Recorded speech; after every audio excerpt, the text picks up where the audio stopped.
Hi, Janice Wheeler, President of the Art of Management. I'm here today to talk to you about how to get a patient to come back in for their recall appointment when they're probably being a little resistive to it or slippery, we could call it. Okay, good.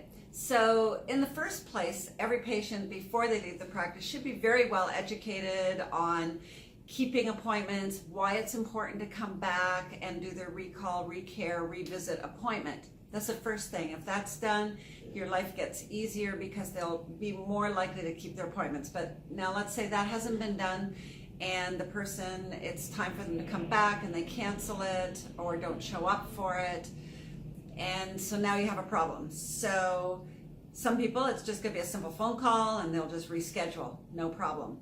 Other people, you're going to have to do a handling. You have to find out why. So this is where like a little really high sympathy, caring attitude has to be coming across when you leave a message for them. You know, we haven't been able to reach you. We were wondering if there's something wrong, or did we do something to upset you the last time you were in the practice? That kind of thing. Or you could do that by text or by email as well. You know, we haven't heard back from you, and so we're wondering if we did something to upset you or why you haven't called us back.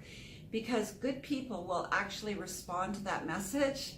People you probably don't even want in the practice are the ones who are going to ignore it, and they don't care. They have no conscience about returning messages and so on. Once you do get the person on the phone, should that happen, which we hope it will, then it's a matter of you have to get the person to actually share with you what it was, and do your best to handle their concerns. Say, got it, that is a very valid point if it was that. Now, let's say that they do say, you know what, I don't want to be called again. I've actually gone to another doctor because I was upset about something that happened in the practice. And you do your best to acknowledge that. Say, you know what, that was a valid point that you brought up, and I'll bring it up to the attention of the owner of the practice, and so on. But let's say they say, so don't call me anymore because I've switched to another doctor now. Okay, acknowledge them and say, that's fine. You know where we are if you change your mind, and we'd be glad to have you back at any time. And then don't take them off your mailing list, because when it comes time to do your monthly email newsletter, it doesn't hurt for them to get it. Because maybe one day they'll wake up and they're upset with the doctor they've transferred to or something, and they'll come back to you.